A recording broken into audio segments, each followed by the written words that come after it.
Well, Prithvi Reddy is a friend, and I got to know him a few years ago, and the things which I have been doing as a Gram Panchayat member, and the work which I've been doing as a Gram Panchayat member in education, health, environment, sort of resonated with whatever AAP has been doing and achieving and what they stand for, especially in Delhi. And that's one of the primary reasons why I thought, AAP is the right party to start with. What makes you think AAP is not a national party?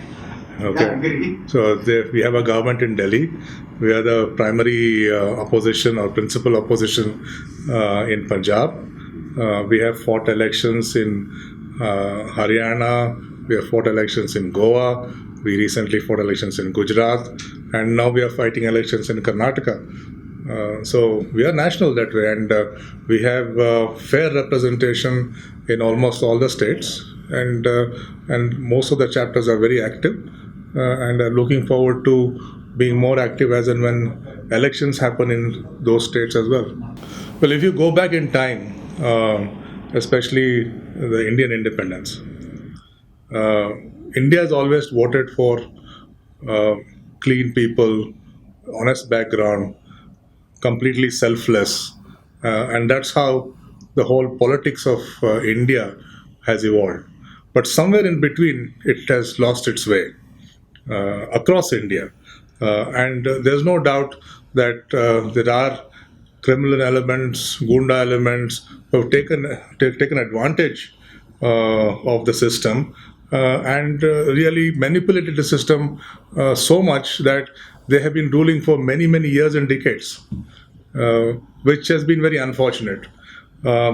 So it is time that people with good background and clean background come in, and it's not just the good background and clean background; it's the skill which they are able to bring into play. Because today, governance is all about skill, and that comes from experience in industry, experience in commerce, and having run enterprises, which can be translated into proper governance and smooth governance as well.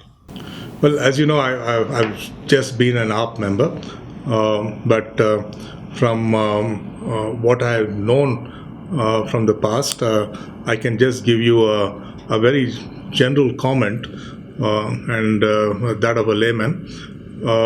And it is very simple, I think. Your question about what have we learned and why didn't we win anything, or what have we learned from our losses in the 2014 election. First of all, it's common knowledge that 2014 election there was a astounding Modi wave. Okay, it's not just us, but almost all the other established parties lost very badly. That is common knowledge. So as far as AAP is concerned, we are a young party, just 5 years old, and we continue to evolve and learn from whatever our experiences are.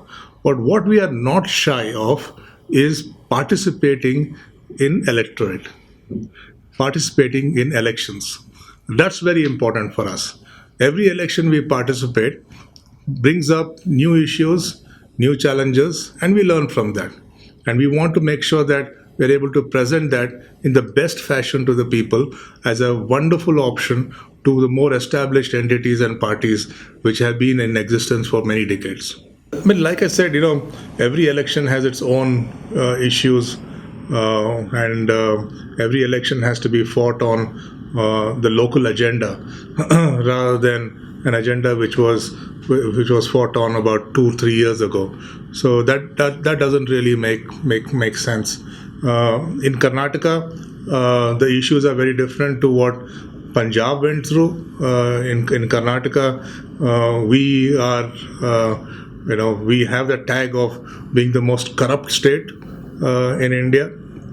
And that is something which is, for me, being a hardcore person from Mysore and being old Mysorean and from Karnataka, it is very painful, very painful to hear that my state is the most corrupt state in the country. and it was ridiculous, frankly. And that is something which must change, and that is probably the biggest point, in today's election or the upcoming elections, which I'm fighting, and from KR Puram. No, I mean, we all know that there are certain mistakes which have been made, and I think it's the greatness of the individual that when he acknowledges the mistake and he sends out an apology. But more importantly, in this case, what Arvind Kejriwal has done he has put governance and the interest of the people of Delhi above everything else. Above his own personal, ego, personal, whatever you would want to take into account. All of that aside, he's made sure that governance rules.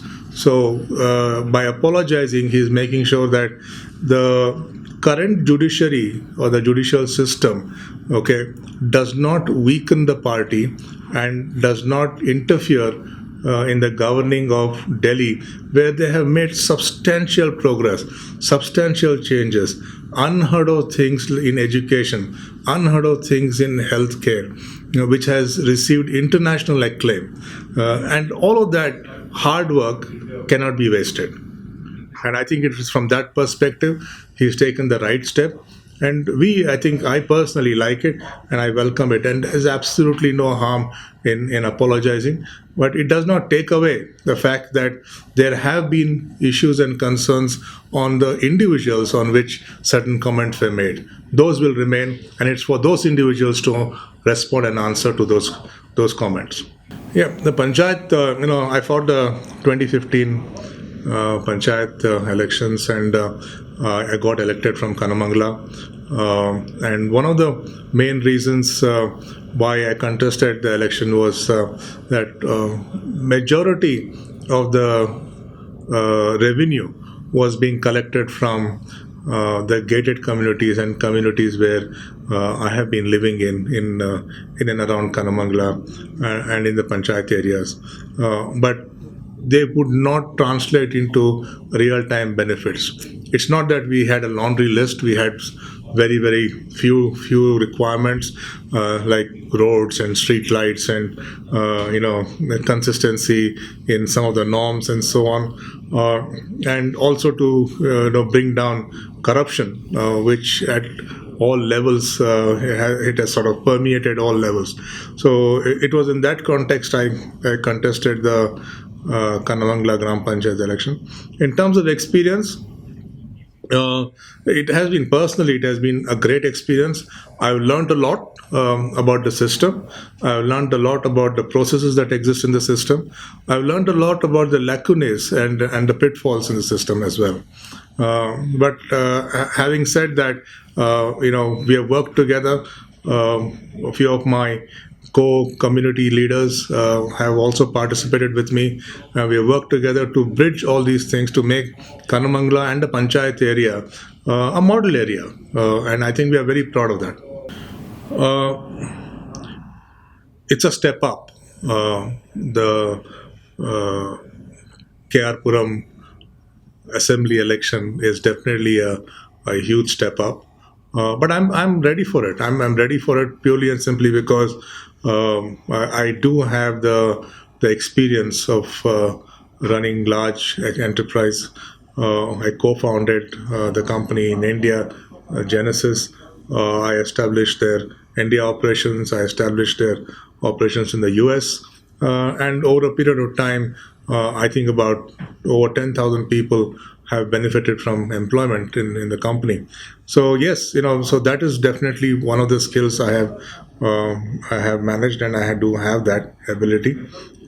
My experience in dealing with issues which are community issues, which are civic issues, all related to the panchayat side of it in the last 2.5-3 years, which has been very, very intense, which has been of high involvement, and we have tried to make many changes locally. So that definitely is very useful.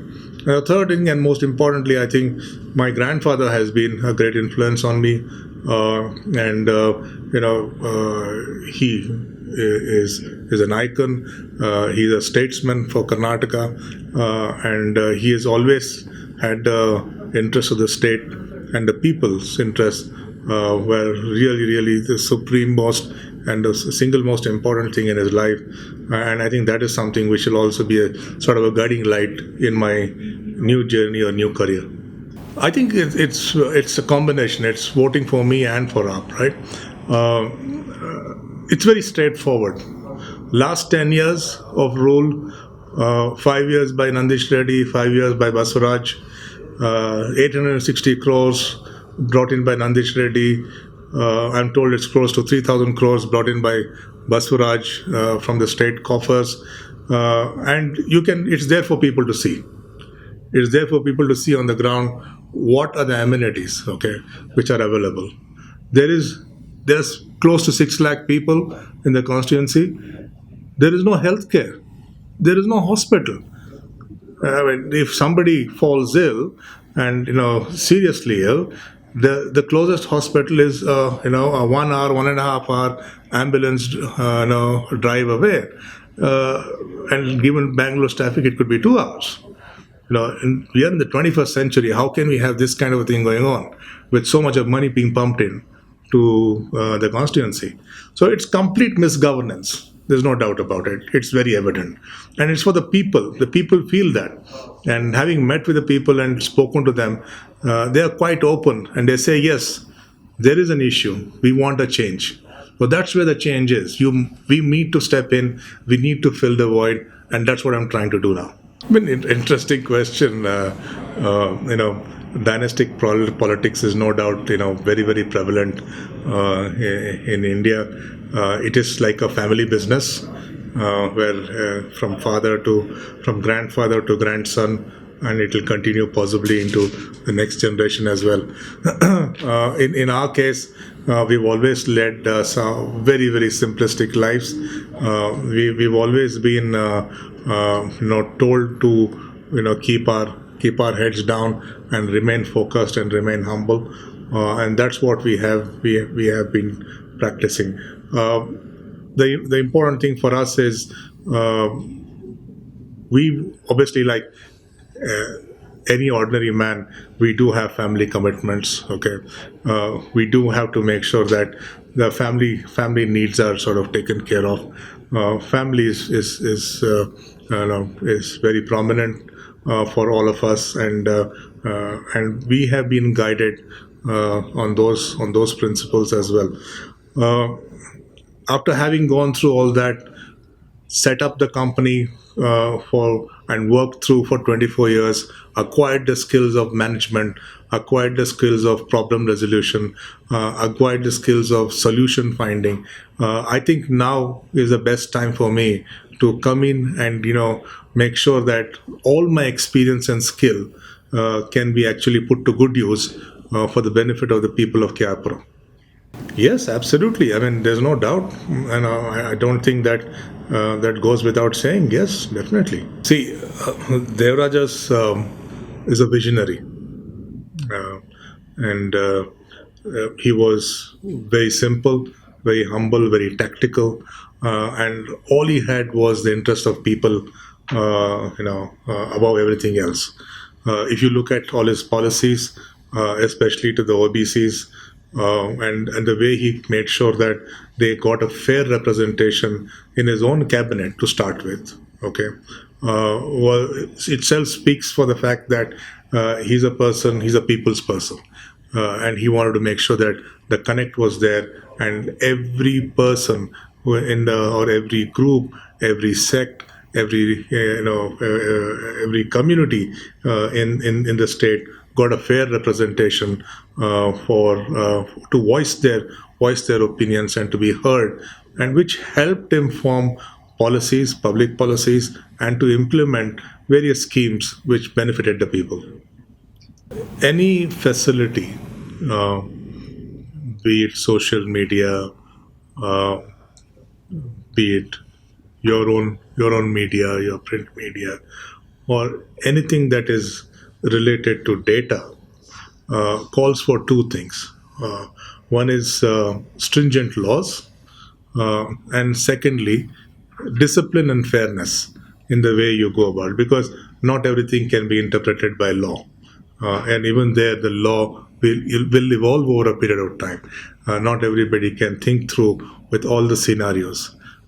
So here in this case as well, there is no doubt the two major parties, the BJP, have been beneficiaries of this kind of a data leak, and they have no doubt, from whatever I've heard and what is being reported in the news channels, that they have benefited tremendously from accessing this kind of data, which to me I think is a complete invasion of privacy, which breaks the confidence of a common man on these kind of social platforms.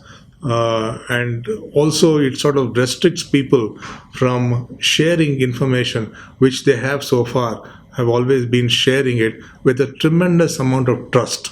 So the trust is now broken, is my feeling. And it's been done only purely and simply because of people who have deliberately tried to manipulate. And I think the onus is on the political parties, BJP and Congress, to prove this wrong, and they have to mend their ways.